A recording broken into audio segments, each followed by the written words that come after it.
Please welcome to the CSS club. I am your host Ali. आज जिस topic के बारे में हम डिस्कशन करेंगे वो है इंडिया की no crime no killing policy और इसकी वजह से जो बांग्लादेशी हैं वो क्यों अनॉयड हैं और वो क्यों परेशान हैं और वो क्यों एजिटेशन कर रहे हैं न्यू दिल्ली के अगेंस्ट और उन्होंने इतनी डिमॉन्स्ट्रेशन क्यों की है, इसको आगे चल के हम डिस्कस करते हैं। उससे पहले आप लोगों के लिए क्वेश्चन है, इसको कमेंट सेक्शन में ज़रूर अटेम्प्ट कीजिएगा कि बांग्लादेश की करेंसी क्या है।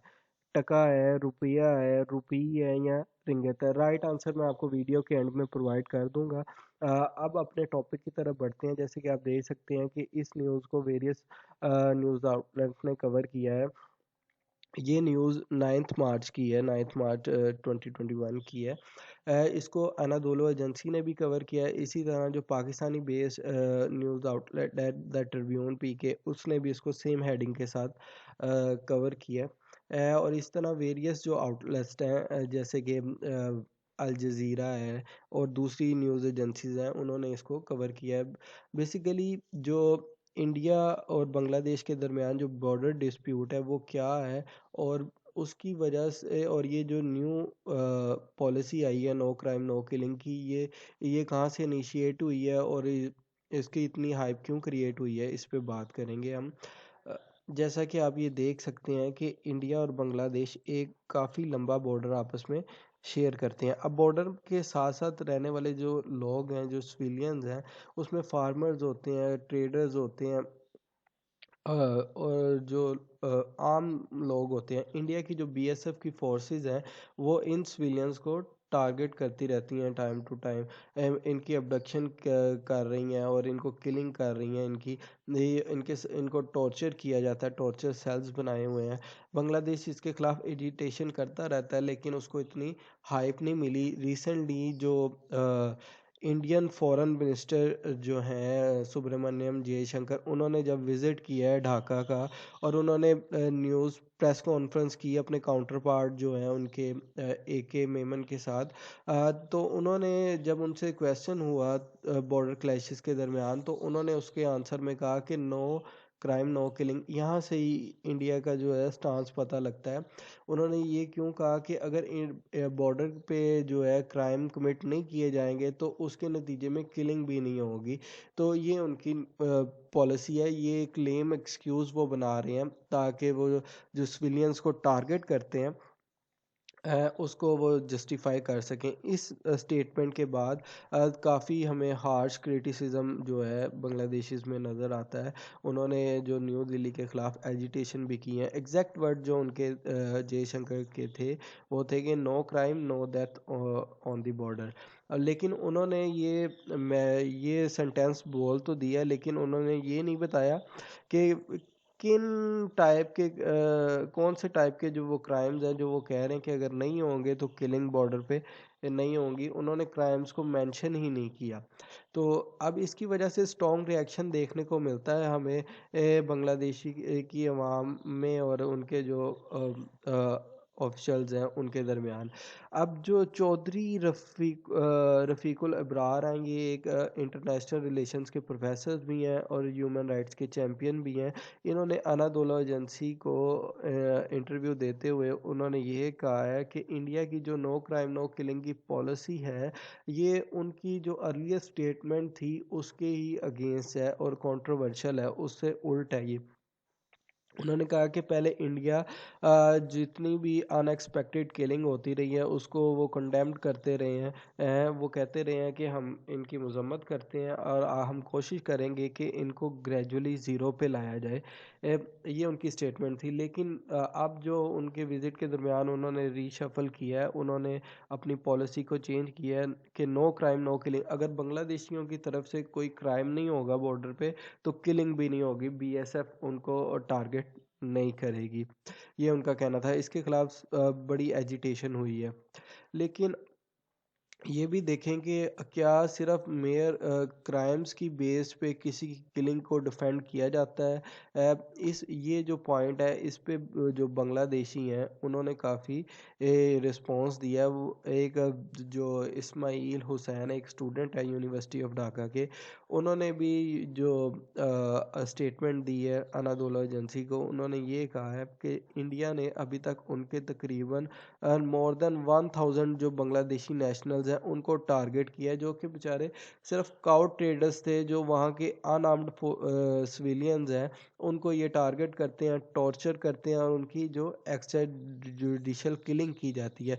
इसी तरह एक और जो स्टूडेंट है मुशफिकर नूरैन एन जो जिन्होंने भी उन्होंने भी कंडेम्ड किया है कि जो बांग्लादेशी सिविलियंस को सिर्फ लेम एक्सक्यूज़ की बेस पे जो टारगेट किया जा रहा है, हमें इसको क्या करना चाहिए, इंटरनेशनल कोर्ट में जाने की उन्होंने बात की है कि इसको वहाँ पे रेज करना चाहिए। अब हम देखते हैं कि इसके अगेंस्ट इंडिया ने अब तक कितनी ह्यूमन राइट्स वायलेशन किए, कितने बेचारे सिविलियंस को टारगेट किया है अभी तक। रिकॉर्ड जो अभी तक का अवेलेबल है उसके मुताबिक जो लोकल राइट्स या लीगल एड बॉडी है, उनकी एक जो लॉ एंड आर्बिट्रेशन सेंटर जिसको कहते हैं एनो स्लीश केंद्रा, ये बॉडी का नेम है। इसके रिकॉर्ड के मुताबिक अभी तक जो 2020 में जो बीएसएफ है, बॉर्डर सिक्योरिटी फोर्सेस है, उन्होंने 49 बांग्लादेशी नेशनल्स हैं जो कि अनआर्म्ड थे, निहत्थे थे, उनको उन्होंने टारगेट किया है। इसी तरह एक और ह्यूमन राइट्स की बॉडी है, जो लोकल बॉडी है, जो अधिकार जिसका नेम है, उसके मुताबिक उन्होंने रिपोर्ट किया है कि 2000 से लेके 2019 तक अभी तक जो बीएसएफ की फोर्सेस हैं उन्होंने जो सिविलियन है, अनआर्म्ड सिविलियन है, उनको टारगेट किया और उसकी टोटल तादाद है 1185। इतने बांग्लादेशी उन्होंने अभी तक किल कर दिए हैं। और इसके साथ साथ ये देखें कि अल जज़ीरा ने भी इसको कवर किया था। अल जज़ीरा ने भी अपनी एक रिपोर्ट जाहिर इसको हाईलाइट किया है कि Indian border forces killed 25 Bangladeshi this year. एक रिपोर्ट के मुताबिक उन्होंने अभी तक 25 बांग्लादेशी को किल किया। ये रिपोर्ट्स वेरी करती हैं। तो अब जो ये human rights violation Bangladesh India कर रहा है बांग्लादेश के अगेंस्ट, ये इसको उन्होंने कंडेम्ड भी नहीं करते। अब वो कह रहे हैं कि एक बांग्लादेशी टीनेजर थी जिसका नाम था फ्लैनी, ये जिसको जो कि एक टीनेजर थी अभी, तो उसको बीएसएफ की फोर्सेस ने मार के जो वो बॉर्डर के फेंसेस हैं उसके साथ लटका दिया और उसकी लाश जो है वो कई घंटे तक वहाँ लटकी रही, उसको भी अभी तक कंडेम नहीं किया। ह्यूमन राइट्स वॉच की ने फरवरी में एक स्टेटमेंट जारी किया था जिसके मुताबिक जो इंडियन बॉडी फोर्सेस हैं वो अभी भी जो है एक्स्ट्रा जुडिशल किलिंग्स हैं या टॉर्चर्स हैं और इल ट्रीटमेंट्स हैं, वो अभी जारी रखे हुए हैं।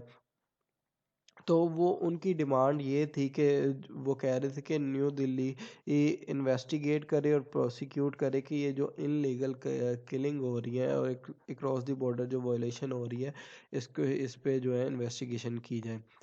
अब जो पॉइंट यहाँ पे ये है कि अब बांग्लादेश के पास क्या ऑप्शन बचती हैं, बांग्लादेश को क्या करना चाहिए।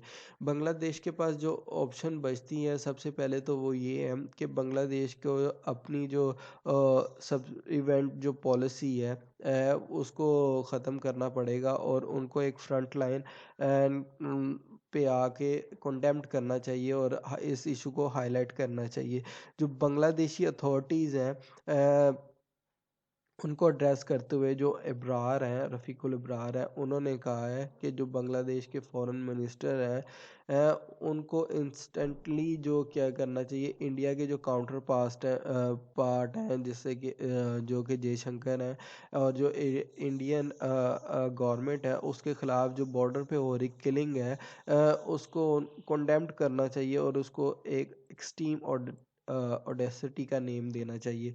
और उसके बाद इसको ज़्यादा से ज़्यादा बांग्लादेश क्या कर सकता है, इसको हाईलाइट करे मीडिया में और इंटरनेशनल अटेंशन सीख करे।